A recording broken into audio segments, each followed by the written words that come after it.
Remove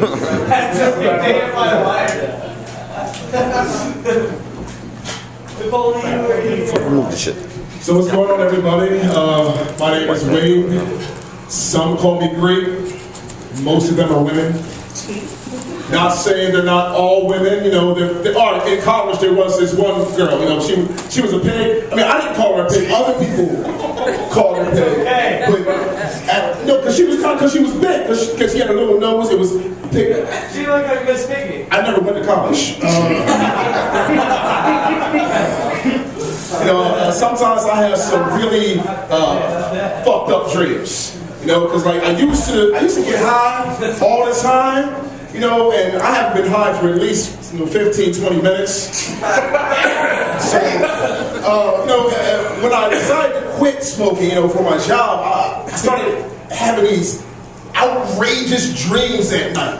You know, just because I hadn't smoked in so long, the THC was leaving my system. It was like trying to hold on to me and shit. Like, no, smoke us, we're the bomb. You know, but it was like I had this one dream about.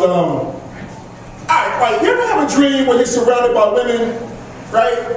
One of them is a redhead, you know, you stroke her on the head, she like licks your hand and shit, you know. Or you know, there's a blonde and you start stroking her head and she starts kneading your chest, you know. Or there's another one, you know, she's like down there by your feet and whatnot, you go to pet her head and she goes, meow. Then you wake up and you realize your fucking cat is sitting there peeing on your leg saying, hey, can I get some fucking food? I'm hungry. I am blessed to be a married man who has a daughter and has another daughter on the way and has a female hamster and has a female cat and wants to get a female dog, and I think my 3 goldfish, they're all girls too. There's not a drop of testosterone left in my fucking house. This is all like, that's why I come out here to be with all you gentlemen, because you know it's like a stag room for me. It's like this is my own little private club right here. You know?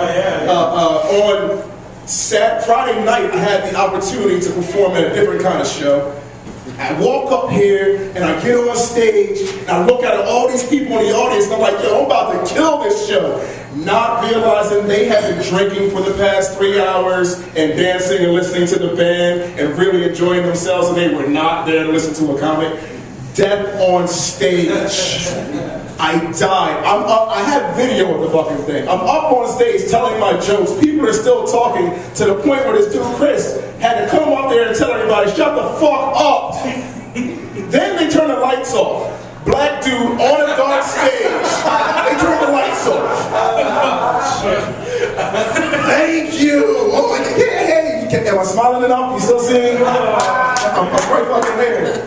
But you know, I'm from South Jersey, where I'm from, there's a lot of black people. You know, we congregate, we say words that y'all said I'd have to start slapping people, so we're not going to go there or use that word. That's me. I don't use that word anymore. I don't feel if you can't use it, I can't use it. But I also understand that racism is ingrained through television. There was a TV show that came on when we were all kids in the 80s. Power Rangers. Right? You had the Red Ranger, good old redneck. You had the Blue Ranger, blue blood upper crust cut kid. You had the Pink Ranger, it was a girl. You had the Yellow Ranger, it's a Chinese chick. Then you get the Black Ranger. Are you fucking kidding me? That's so true. And then they start getting their asses kicked, right? And who comes to save the day? Fucking White Ranger. It's brains. It's right there in front of us. So being a black dude and being up here in New Hampshire, I've started to notice that I got my notes here. This is all new material that I'm trying to come up with. I'm trying to do something new here, being good.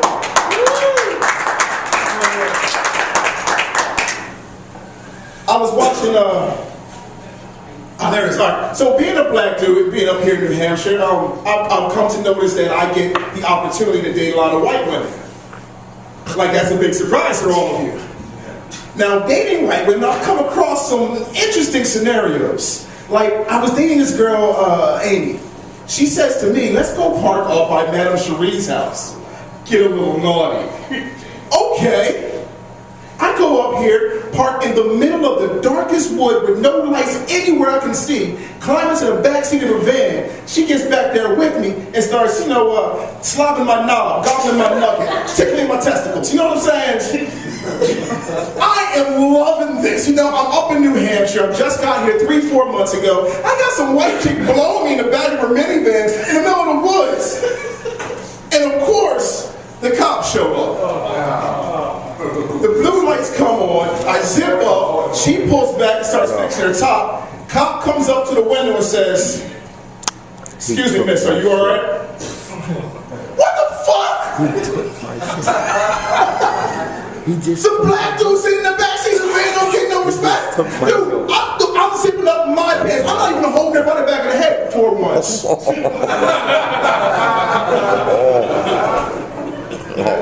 And the cop has the audacity to look at me and say, look at her and say, are you alright, man?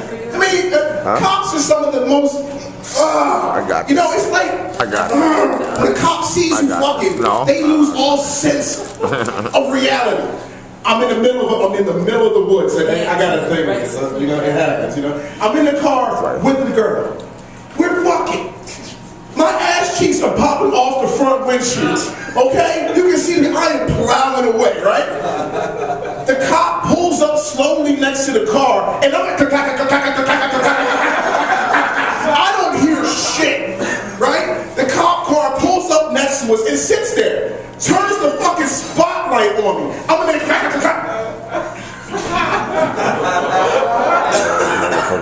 cop gets out and says, so what are you guys doing here? What the fuck? What do you think we're doing? Making a movie? No, this isn't going on YouTube or Chatterbait. Hey, look, have you been to Chatterbait? It's like free porn. I love this shit. I'm a married man. I'm allowed to watch porn. Amen.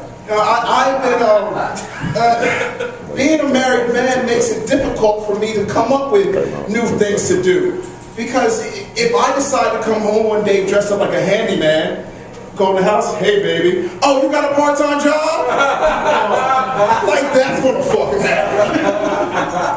Come on, she works, that's why I married her. So also, when you try new things with your wife, she has a tendency to kind of back away from you for a few weeks. Like that one time when she was like, no, don't put it in there, and I was like, she liked it. She told me like months later in therapy. She was under hypnosis. Come on. I listened to my man up here. He was talking about going through different types of therapy to try to fix some of your fears. I actually went through that one time. It was called moving to New Hampshire, living with look at me. I got a job. I got a car. I perform. Actually, one of my biggest fears when I moved up here was going bogging. All my friends like, hey, let's go bogging. We're gonna go bogging, yeah. And I'm like, to me, it sounds like an old-timey term. Let's get a toboggan and go to the top of the hill, eh? But that's not what it is. They cut the entire top off of a Jeep, got into this car with no windshield, no roof, no back, no support whatsoever, and decided to climb a 90-degree fucking hill. I'm touching the bumper with the back of my hand. Fingernails are scraping the ground. When I came to after falling out, because you're supposed to wear seatbelts, they were able to drive through the woods and get me to a hospital. Bogging is not for me. That's you guys and stuff. That was another new joke. I understand it didn't work out. All right. I do have a job. I work with a bunch of people over at. I'm not telling you all that business. We're not that close. Yeah, it's close. Not that close. I have this little old lady at my job. Her name is Karen, bless her heart. Oh, I love this woman so much. But she's one of the baddest old bitches I've ever met in my entire life. I mean, I walked up to her in February and I said, Happy Black History Month, Karen. She said, oh, is that today?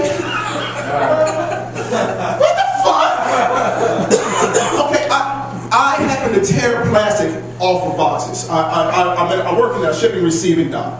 And when you hit the plastic or pull the plastic off, you punch yourself in the balls occasionally.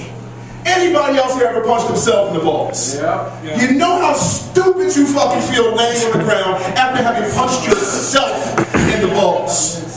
Little Miss Karen had the nerve to come up to me and say, "Are you okay? Show me where it hurts."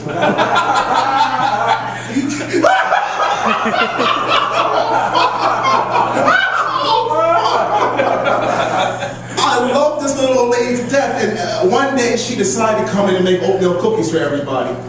But she didn't put in sugar, she put in salt. So after she woke up from the coma from us beating her ass for doing something, we gave her a nice card. It was a lovely day. Again, this didn't really work either. This is diamond in the rough. Since I've been up here in New Hampshire and dating white women, I've been noticing there's this epidemic going around called flatus. White girls ask me all the time, "Wait, you're from South Jersey? How do girls down there get big butts? Because we got flat asses up here." And I say, "Well, it's from fucking, Thank you. if we get to slap you on the ass like we really want to, that's something that's going to swell up like a cherry." And you just do it every 3 days.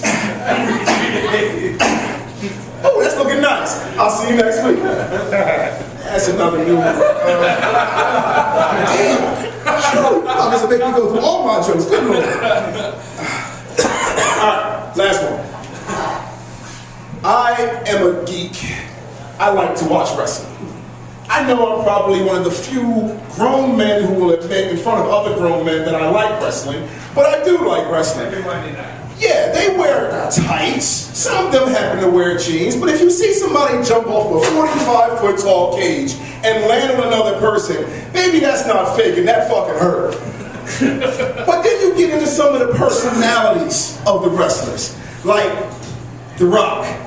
Because when The Rock comes into Pittsburgh, New Hampshire, he's gonna raise the people's eyebrow. He's gonna drop the people's elbow, but there'll be nothing left but the rock bottom.